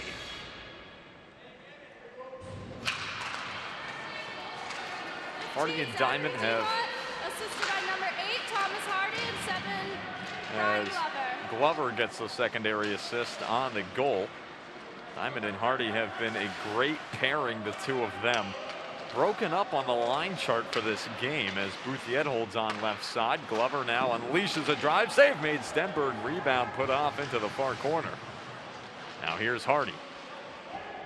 Fakes, holds on now. Walks his drive off the blocker, it seemed, of Stenberg. Found glass thereafter. Now back in possession of the Falcons. A diamond blast from the right side goes off into the boards. Now Bouthiet back up to Glover. His drive, another save made. Stenberg, this one out of play. The clock will stop with 8:03 to go in the third and 1 minute and 3 seconds left on the penalty to Jake Conrad. Over 50 saves today for the freshman netminder and Trevor Stenberg. In case you're wondering, the record for most saves in a 60-minute game is 95. You have to go back to 2009, Daniel McIntosh for Northland against Adrian College. So I don't think we'll hit that mark here today, but nonetheless, Stenberg's had an impressive day, a busy day. As Miller now, a drive, pinballs towards Stenberg. He'll stick it aside, and it's cleared all the way back down ice by Fitchburg. 42 seconds left in the penalty assessed to Conrad. But the lines here today have been shaken up a bit. Coming into today, the lines were Reese Bergman, Zach Diamond, and Thomas Hardy on that second line, and then third line generally consisting of Bouthiet and Kramer as Wilmshire strive to flex off into the far side. Rennick's stepped in on that third line at times, not in the lineup here today. And is now far side, as has Shanley. Neither of them in the lineup here today, but second line today instead Bergman, Bouthiet, and Hardy. Diamond no longer on that second line, moved back to play with Toivo Kramer and Oliver Cookson. As Macchione cuts in, left side, a shot rises high into the glass. Penalty over for Jake Conrad.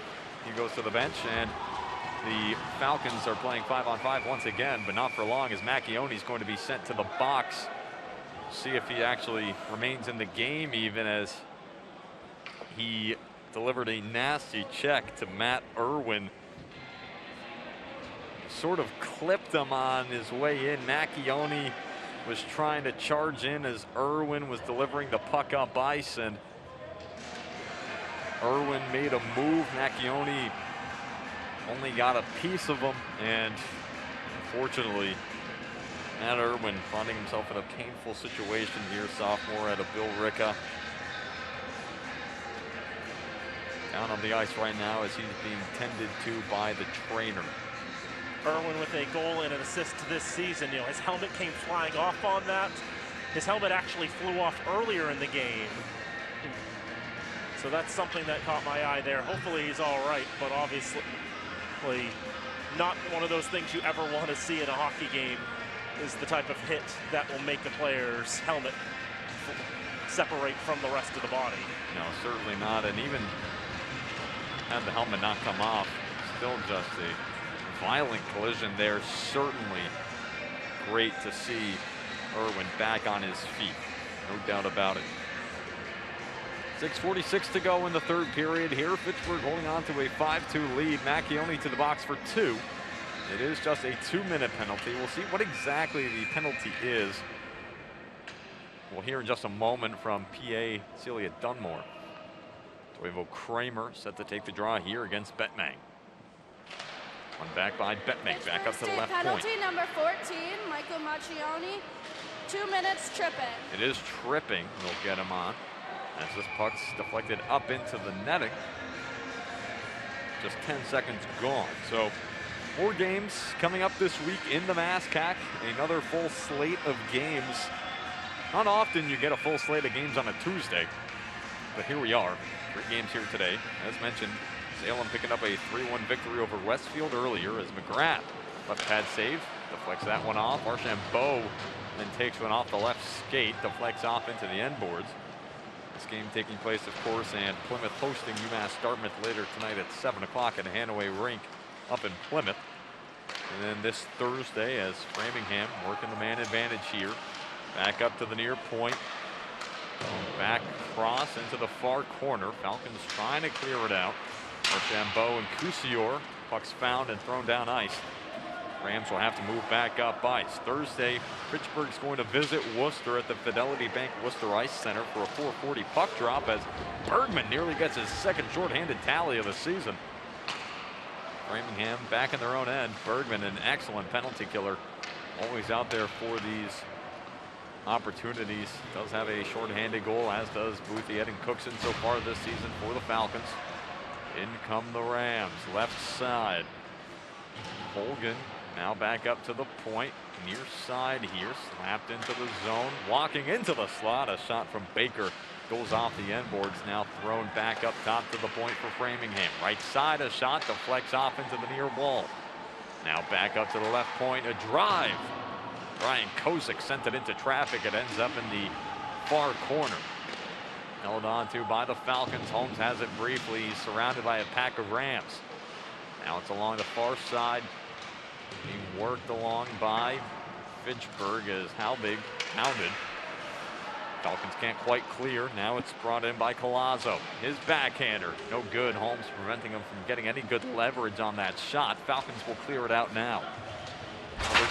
Other games this Thursday. Plymouth is going to visit Salem for a 7 o'clock start time, and UMass Dartmouth going to go to Westfield. They'll check out the Whip City at 7:35. As Framingham is going to be off this Thursday, they'll get the bye. Comes back outside. Another interesting note for you here, as something we heard about in the intermission here, thanks to the assistant sports information director, Jamie Rogers. It's been confirmed that for basketball, as Wilmshires down the left side. Save made by Stenberg, comes around now. Wilmshire trying to keep it on his tape. Framingham will clear out of their own end. It's been confirmed for men and women's basketball here in the MASCAC that all 7 teams are going to make the playoffs, and it is on the table that the exact same scenario will play out for hockey, as Glover's cross ice for Wilmshire is picked up by Framingham, kept in his own by the Falcons. Battle along the far side. Glover, Thornton now down low for Wilmshire. His backhand tries to move out front. He's brought down. Scrum out in front. Where's the puck? Just wide of the net on the right side. Comes back up top now. Framingham clearing out of their own end as Lizotte tries to break around Wolford. Wolford, nice job defending him off into the corner. Now it's poked up to the far side. Wilmshire, he'll flutter it up high and out of the zone. Puck will drop dead perfectly for Hunter Forden. He'll cut to the middle. Another deke. Holds on. Right side now. Chips off a stick. Ends up back down low. Bergman tied up. Gives it back to Miller. A shot. Gloved down by Stenberg. Rebound loose. Finally kicked back toward him by Ethan Cerveneko. He's able to give it over to his Ram goaltender to make the cover with 2:55 to go in the third period. And going back to your point, Tim, about all 7 teams making the playoffs, normally it's top 6 of 7 and the top 2 get buys, but now it's going to make it so much more important for the Falcons to try to get that #1 seed, to try to win their first regular season title in a dozen years, because then only in that #1 seed will they have that bye into the semifinals. And considering how Framingham's playing them today, if that was a potential 2-7 matchup, you know you can't sleep on this Rams team. McGrath will cover, would certainly make for an interesting 2-7 matchup, and fortunately enough, I think for the most part, folks at home familiar with the NFL, also similarly switching to a 7-team format, so having seen all of that chaos play out over these past few weeks, familiar with how that might work, as this one's backhanded up into the protective netting. Other news around the MASCAC is that it is also on the table that the MASCAC is going to start sponsoring field hockey once again. They recently sponsored a movement to allow conferences to maintain an automatic bid to the NCAA tournament with just 6 teams participating in conference play. And so the Falcons, with 6 teams playing field hockey, or rather the MASCAC with 6 teams playing field hockey, and so with that new movement being passed, MASCAC looking to introduce another varsity sport as Hardy's drive into the stick of Stenberg. Rebound, Bouthietta save made Stenberg. 2:06 to go in the third. Yes, for field hockey right now, the 6 MASCAC schools play with the Little East in field hockey. It's a 13-team conference, and the standard has always been 7 teams to get an auto bid to the NCAA tournament. So knocking that down to 6 gives Fitchburg State and their conference, the MASCAC, an opportunity to split away, and then you have those 2 teams, 13 teams battling for 1 auto bid. Now you'll have 13 teams across 2 leagues battling for 2. Helps increase participation really in the NCAA tournament as well. A little more diversity in the number of teams that make it into the field. Certainly helps to maintain competitiveness, no doubt, as this one's backhanded back up the ice, back into the Framingham zone. We'll have to carry it out. Fitchburg up to 62 shots right now in the contest. That is the most they've taken in a game all season long. This puck cut down. Kramer now filters it in for Cookson. It's batted into the near corner. Nearly a nice move there for Cookson as he tried to break through. Now it's held on to by Kramer along the right side. Kramer, a drive, goes off of Cookson's body. Now back out in front. Cookson couldn't put it away as Diamond tried to leave it out for him in front. Framingham 2-on-2, back the other way, up the left side. It's still in Marty. His shot just over the right elbow of Brian McGrath. Diamond can't backhand it further ahead. Stoppage here. Hand pass the call. That'll be against Framingham, as they were the last to touch up. Puck's going to find its way back into the Framingham zone. 1:12 to go in the third here. Falcons trying to put a bow on this one. Up 5-2 right now over Framingham, looking to pick up their 4th straight win over conference opponents and look to try to stay atop the MASCAC. They're going to be doing some scoreboard watching tonight as that UMass Dartmouth-Plymouth game set for a 7 o'clock puck drop. Down the left side, Framingham a drive just over McGrath's net from Brian Whalen. Now it's back along the far corner. Battled down low. Matt Irwin delivers the body into that of Egan Wolford. Wolford goes down. He's back up, however. Puck out in front here. Framingham, the backhander, deflected off into the boards in front of where the next team here is getting ready to play is congregating. Little fan section gathering there. Blocker save made. McGrath deflects it off into the glass near side. Puck finds itself on the stick of Brian Glover. Nice stretch pass off the boards for Archambault. Just hops off its tape there. Tough break for Archambault. Puck had a mind of its own. Now a backhander from Wolford near side here from the red line. Backhander by Framingham. Brian Whalen tries to advance it. Puck stuck along the boards. And referee signaling offside, says puck was making a whole lot of movement along that blue line. 5 seconds to go in the game. Fitchburg a face-off away Accioni set to take the draw against Cerveneko. Puck's won immediately back over to the Framingham defense. They will hold on.